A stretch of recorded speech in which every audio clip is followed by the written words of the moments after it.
ter que provar que o Flávio Dino está liberando as pessoas, que isso e aquilo. Eu falei, meu irmão, eu não dou show aqui. E ninguém dá show. Aqui nós fazemos jornalismo. A Polícia Federal fez uma nova fase da operação que investiga o roubo bilionário de aposentados e pensionistas do INSS. Os alvos estão espalhados em 8 estados do país. Agora, o estacionamento da Polícia Federal em São Paulo virou uma garagem com vários modelos de alto padrão. Porsche, BMW, Ferrari, entre outros carros, foram apreendidos durante mais uma etapa da Operação Sem Desconto. Dinheiro também foi recolhido pelos policiais. Ao todo, foram 66 mandados de busca e apreensão, cumpridos nos estados da Bahia, Pernambuco, Santa Catarina, Rio Grande do Norte, Amazonas, Sergipe, São Paulo e no Distrito Federal. A polícia investiga associações responsáveis pelos descontos ilegais, que desviaram entre 2019 e 2024 mais de 6 bilhões de reais de aposentados e pensionistas do INSS. Nessa etapa, o foco é descobrir como informações falsas foram inseridas em sistemas oficiais.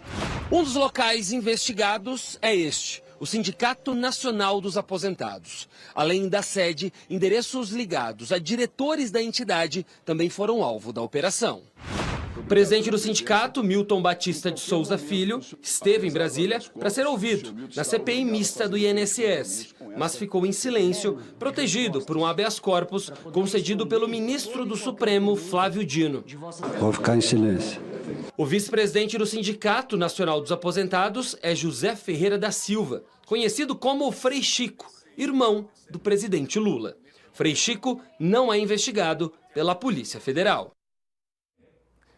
Independentemente de partido, e o que você vai pensar no que eu vou falar agora, é o seguinte: colaram a imagem do irmão do presidente Lula, o Frei Chico, com essa história toda. Até aqui não se tem nenhuma investigação. Mas quem vai falar conosco agora é o senador mineiro Carlos Viana, presidente da Comissão Parlamentar de Inquérito Misto que investiga os roubos do INSS. Ele queria estar aqui nesse palco ao vivo, mas não está dando tempo porque o homem está atrás de ladrão. Senador, boa tarde. Vou fazer uma pergunta para o senhor que o povo brasileiro quer saber. Os 10 bilhões que foram roubados de pobres, de velhinhos e velhinhas, esse dinheiro vai ser devolvido, senador? Seja sincero. Boa tarde. Boa tarde, Maracanã. Boa tarde a todos os telespectadores. É o que nós estamos buscando, porque o reembolso que está sendo dado aos aposentados, o governo, naturalmente, diante, né, do impacto político que essa notícia traz, porque os órgãos de fiscalização do governo não funcionaram, não trabalharam corretamente para poder evitar isso. Agora o governo está devolvendo dinheiro com os impostos que nós pagamos. Eu pago, você paga, aqueles que geram emprego pagam, e não é correto. E vocês viram aí as apreensões, são as segundas, porque a outra operação, agora recentemente, depois que a CPMI começou, nós também apreendemos lá junto com a Polícia Federal, está apreendendo uma frota de veículos caríssimos, que só uma parte delas vale 25 milhões de reais.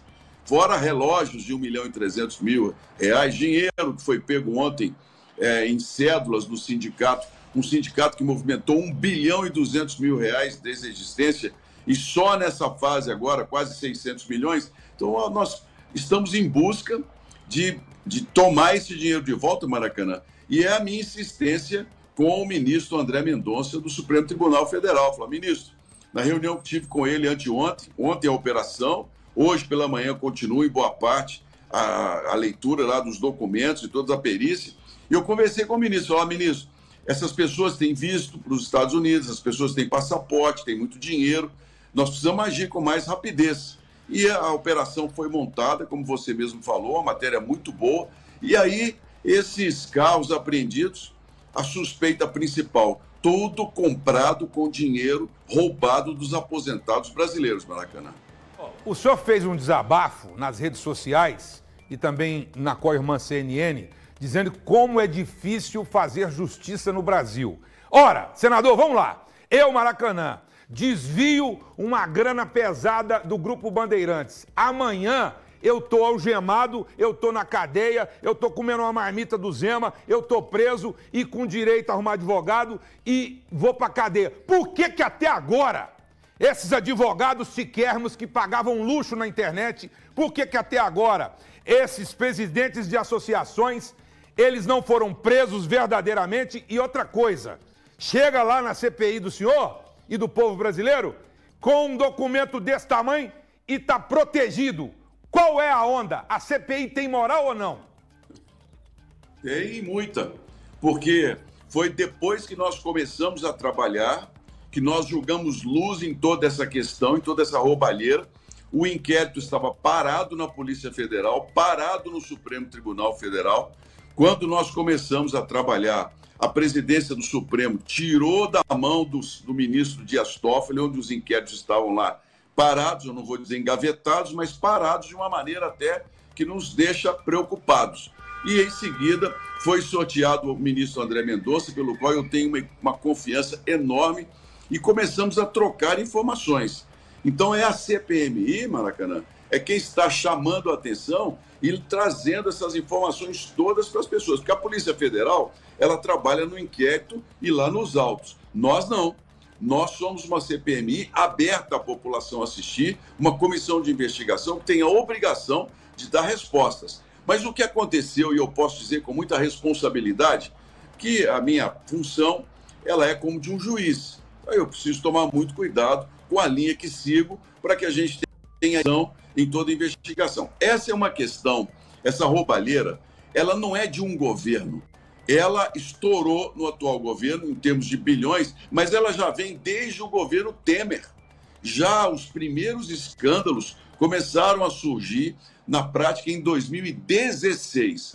De lá para cá, vieram só aumentando, por quê? As associações, os sindicatos, ganharam o direito de eles mesmos lançarem na Previdência os descontos. Chama Acordo de Cooperação Técnica, ACT. Olha, é colocar a raposa para tomar conta do galinheiro. Essa gente, quando viu a facilidade e a falta de controle, começou a comprar listas, que hoje em dia se vende essas listas com muita facilidade, o que é crime, e pegavam essas listas, mandavam lá para a Dataprev 50 mil, se 15 mil caíam lá no golpe, se as pessoas eram colocadas sem autorização, para eles era lucro, porque eles descontavam de 50 a 90 reais por mês.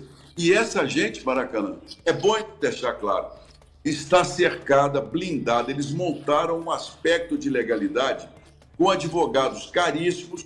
Veja aquele senhor Nelson William, que tem um faturamento de bilhões de reais, todos os escritórios montaram empresas de fachada muito bem orientados, onde o dinheiro saía do sindicato e ia para famílias. Ontem, por exemplo, o senhor Milton Cavallo, cujo sindicato, o irmão do presidente Lula é o vice-presidente, esse senhor, ele montou, o senhor Milton Cavallo, um escritório de advocacia que eram o genro e a filha do presidente que morreu e ele substituiu.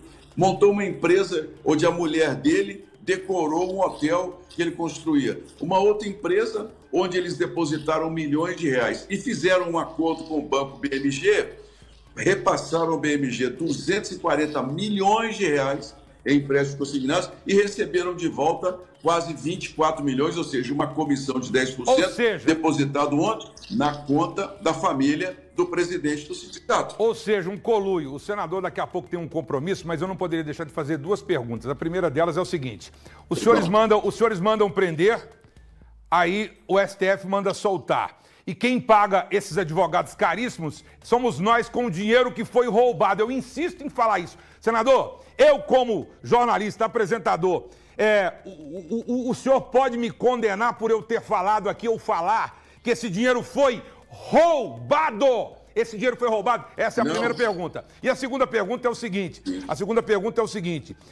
Me parece que os senhores vão ouvir alguém da Polícia Federal em segredo. Não será colocada a baila para a população. Isso é verdade? Bem, nós já ouvimos um delegado que foi o responsável pelo primeiro inquérito numa sessão secreta e durante a sessão secreta ele não queria colaborar conosco, apesar de ser um servidor público, e ele é obrigado a falar, só não estava obrigado a falar o que estava em investigação, porque naturalmente existem restrições. Eu perguntei para ele quem estava orientando a ele a não falar, porque aquilo poderia prejudicar, inclusive, a carreira dele. Maracanã, ele na mesma hora me disse, quem me orientou foi meu chefe, que está aqui do meu lado. O chefe dele, do serviço de inteligência, estava do lado dele, pressionando para ele não falar com a CPMI. Olha onde nós chegamos nesse Brasil, da Polícia Federal. E, imediatamente, eu pedi ao chefe que saísse da sala. Houve uma certa resistência e eu determinei a retirada dele da sala juntamente com outros policiais que estavam lá. E só depois que esse chefe da Polícia Federal saiu da sala é que o delegado colaborou conosco. Nós podemos fazer uma nova oitiva com a Polícia Federal para que a gente possa fazer uma avaliação, inclusive, do andamento das prisões que nós temos pedido ao Supremo e também dos bloqueios de bens, porque até a CPMI começar, não tinha bloqueio de bens de ninguém, não. Estava todo mundo achando que não ia ser pego. Essa gente, Maracanã, tinha certeza absoluta que eles não seriam condenados nem apanhados. O senhor que esteve lá ontem, eu vi o seu comentário sobre o habeas corpus do ministro Flávio Dino. Olha, no mínimo, nos estranha o fato de que o ministro Dino dê, por exemplo, à mulher de um dos advogados presos, que é o Camizotti, o direito de não ir na CPMI. Olha, isso não está na lei. Isso é uma interpretação do próprio ministro estranha, principalmente que o senhor Maurício Camizotti tem muito relacionamento com o próprio judiciário. E ontem deu ao senhor Milton Cavallo um habeas corpus que ele não era obrigado a responder nada. Isso não pode. Ó, sinal do Viana caiu lá. Sinal do Viana caiu. Nós vamos tentar restabelecer, mas eu falei pro Viana o seguinte, não bebe nem água, nem a água, se não tiver ele mesmo abrindo a garrafa, senão a turma joga ele no chão lá. A turma joga. Ô Viana, sinal nosso caiu, só para você complementar, eu quero te agradecer. Eu fui o primeiro jornalista, você sabe disso. Gravei com o senhor em Uberlândia, coloquei na minha rede social, deu mais de 500 mil de visualizações. Fui o primeiro jornalista a explodir a informação da sua presidência na CPMI e você confiou em mim como profissional de comunicação. Quero te agradecer aqui. Agora, uma palavra curta, que o nosso tempo está curto, para o aposentado e aposentada, Viana, que está vendo esse dinheiro dele sendo gasto em Miami, Europa, Ferrari, Porsche, relógio caro, advogado sem vergonha. Curtas palavras, com você para fechar. Muito obrigado. Eu quero me dirigir aos aposentados e ao povo brasileiro, especialmente ao nosso povo de Minas Gerais, que tenham confiança. Porque a CPMI começou debaixo, vocês sabem, de um acordo para nascer morta. Eu consegui ser eleito numa articulação de respeito pelos meus colegas, por não ser radical, né? Eu sempre fui uma pessoa que nunca gostei de radicalismo e nós viemos para trabalhar. Nosso compromisso, e o meu compromisso como presidente, como senador de Minas Gerais, é fazer essa investigação e ir até o fim. Nós não vamos passar a mão na cabeça de ninguém. Ontem nós queríamos chamar, para vocês terem uma ideia, um ex-chefe de gabinete do próprio presidente do Senado, a base do governo não deixou. Nós vamos colocar em breve um requerimento para chamar o irmão do presidente a dar esclarecimentos, que eu entendo que ele tem que explicar num sindicato que movimenta mais de R$1 bilhão, inclusive dando uma declaração falsa de que não tinha parente de político na diretoria. Ele tem que dar explicações. Eu espero que esse requerimento seja aprovado, porque o meu compromisso é nós darmos ao povo brasileiro uma resposta, que essa impunidade, ela machuca a gente. E esses habeas corpus, muitas vezes, tentam impedir, mas não vão conseguir parar, porque as quebras de sigilo, as provas falam. A verdade, ela está nos documentos que a CPMI tem. Muito obrigado, Maracanã. Tá certo, muito obrigado. Falou claro e objetivo. Eu quero ver esse povo algemado, eu quero ver esse povo entrar na papuda, eu quero ver esses carros, todos esses carros, todas essas joias, todos esses relógios serem vendidos e esse dinheiro ser revertido para associações de aposentados, para esses coitados que sofrem nas filas aí no dia a dia, querendo comprar uma fralda e não tem dinheiro. Muito obrigado, meu caro e nobre Carlos Viana, presidente da CPMI lá em Brasília.